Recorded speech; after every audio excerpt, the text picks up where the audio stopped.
Hi kids! This is Teacher May, your teacher for today. Please don't forget to like, share, subscribe, and hit the notification bell for the latest videos.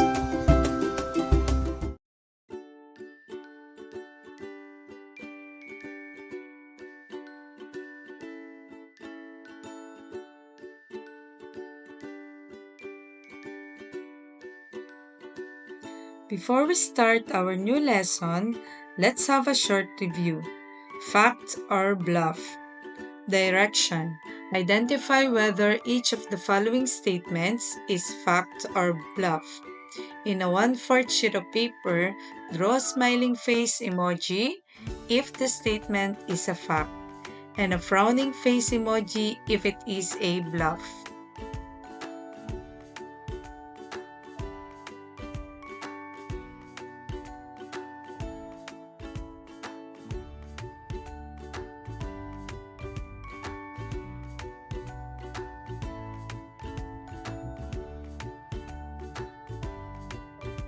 Everybody stand and let us sing an action song entitled Nosik Aya Naragsak, the Kankanae version of Kung Ikaw Ay Masaya.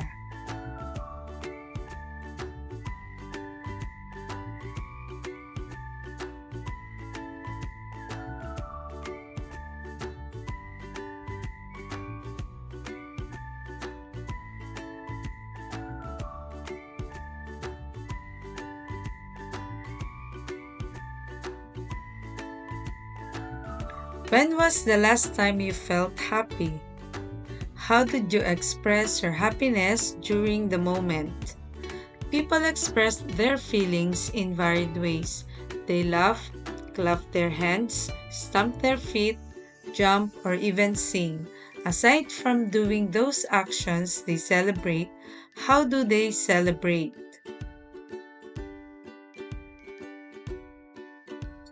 They go to the beach, some go to the park, dine out in fast food restaurants, etc. Here in the Cordillera, people feast. They butcher pigs and chickens, cook them, and serve what. They do sing, play musical instruments, dance, and merrymaking with loved ones, and the people in the community play musical instruments and dance. Do you also sing and play musical instruments? Do you dance? Many of you are fond of following TikTok dances on social media. How about our traditional dances? Do you know how to dance them?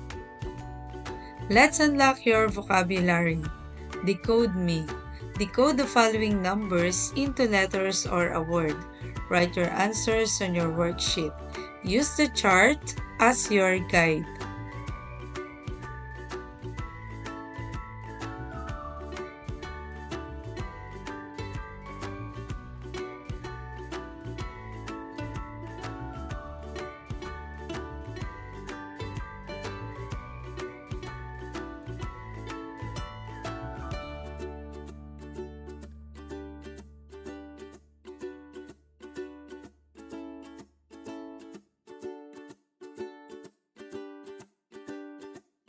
Have you already watched the celebration of Grand Canyaw?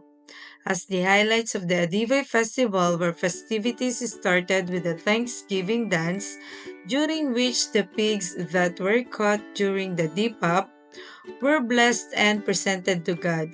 Following this, the animals were killed and consumed by hundreds of people who had congregated at the venue of the entire day. Performing these dances is incomplete without the sound of indigenous instruments like digangsa, solibaw, bungkaka, and takik. I will play a video clip of people performing Tao Dance. Observe the body movement of the dancers and the people playing the instruments, the movement of the dancers' arms, and the position of their palms.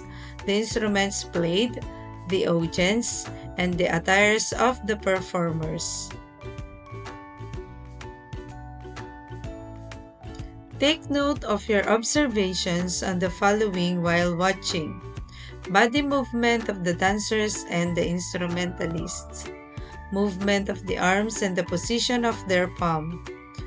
Instruments played. Sounds heard other than the instruments. Audience or the people around. Tayaw is a way to convey feasting, happiness, or festivity. It's never done during the wake period. In time with the gong or gansa, the man and the women perform separate dancing moves. The man throws blankets over his shoulders and dances. The woman dances while wearing a sarong and a blanket. Their attire is colorful and they are in a striped pattern. Describe the colors, designs, and patterns of the attire.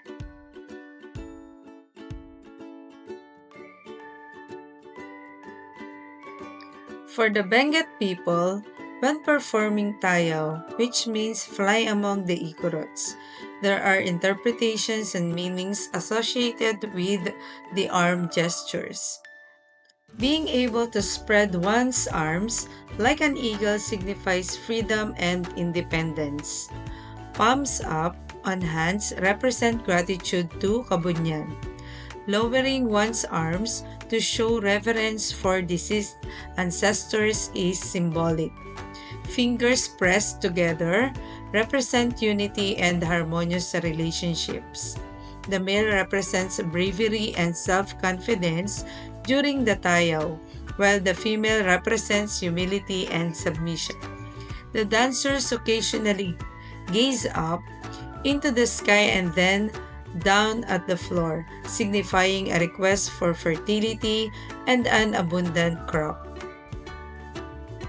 There are many, but there are 4 pairs of dancers and 5 instrumentalists, 2 gong players, 2 sulibaw players, and 1 takik player.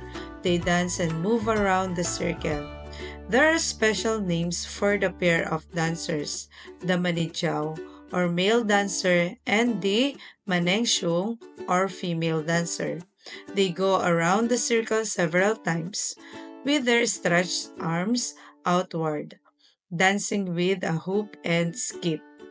The meneshung, with her 2 arms raised, like in a surrender, can change her style by skipping and mincing steps.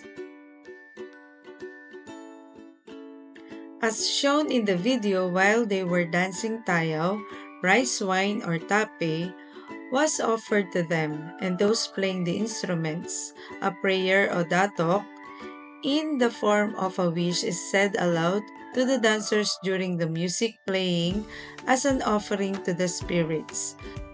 The dancers began with the smooth movements connected to the earth with gentle force, while the instruments were sharp in their attack with high energy, floating and lifting away with strong effort. Just like the Bendian dance, the Tao dance is accompanied by the beautiful sound of indigenous instruments such as the gongs and sulibaw.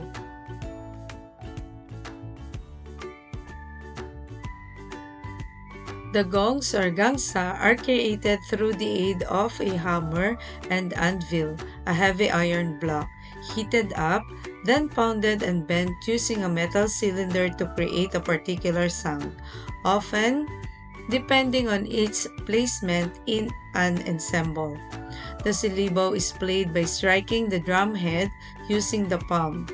The takik and bungkaka are optional.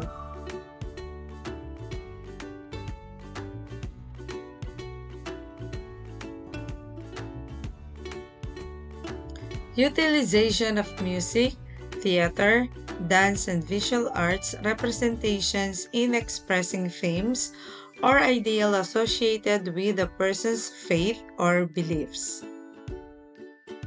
Let's have an activity. Activity 1, Sound and Movement Exploration. I will play an audio of Bendian and Tayo music. Move freely to the music. The beat and rhythmic sounds of the instruments made you enjoy the activity. More than anything else, percussion controls the mood in addition to vocals. Like the Bendian dance, the Tao dance is accompanied by the lovely sound and volume of native instruments like the sulibaw and gangsa.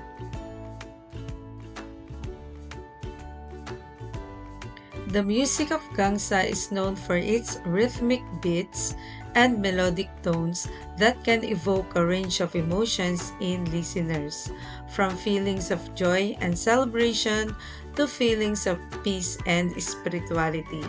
The sounds of gangsa have a powerful effect on those who experience them. This traditional music is deeply rooted in Filipino culture and history, making it a significant and emotional art form for many. Sulibaw music's rhythmic beats create a lively atmosphere, transporting listeners to joy and celebration, making it impossible to resist tapping your feet and moving to the music.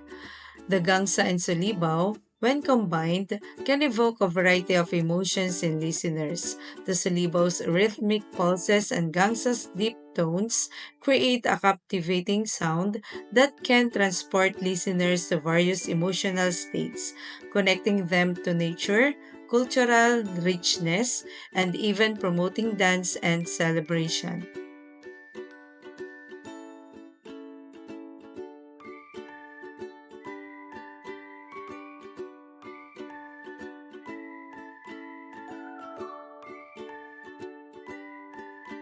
Analysis of music, theater, dance, and visual art related to faiths and beliefs in Bendian dance and Tao dance.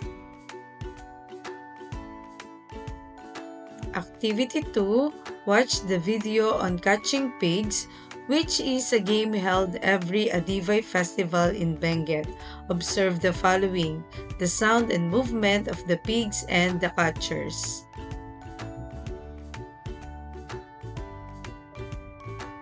The catching of pigs is one of the most awaited parts of the festival, wherein representatives from the 13 municipalities of Benguet catch a pig so that they have something to butcher and eat during the event.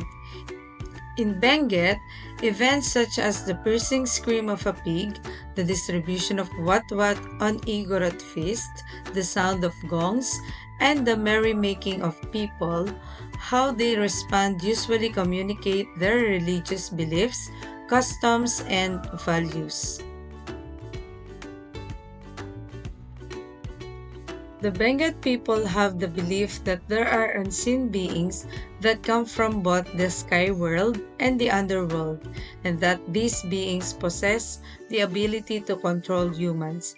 These spirits are said to be deadly and manipulable by humans, even though they are unseen.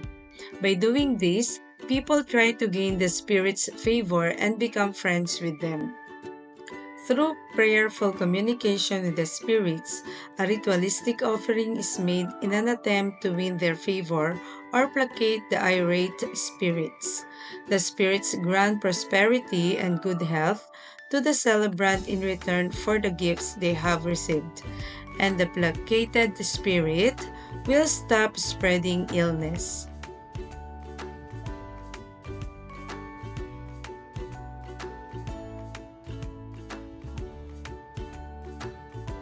Tao dance combines music, theater, dance, and visuals to express spiritual bonds and respect for ancestors' beliefs. It uses ritualistic movements, symbolism, and storytelling to convey cultural relevance, incorporating rhythmic drumming, chanting, and mythological creatures.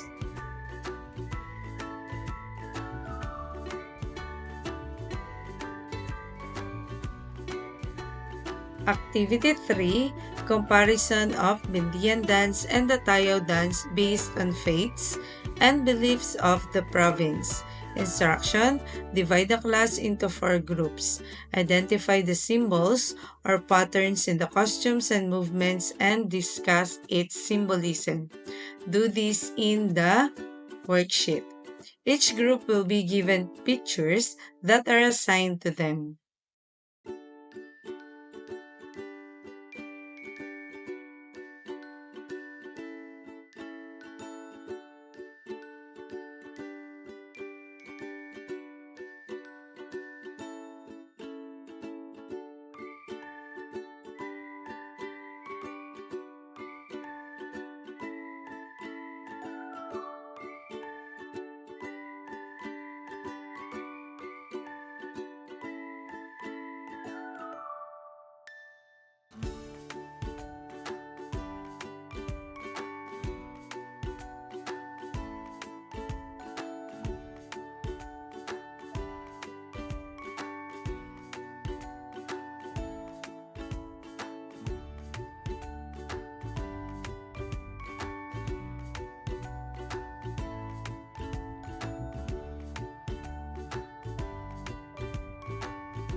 Instruction: identify the symbols or patterns in the costumes and movements assigned to you and discuss their symbolism.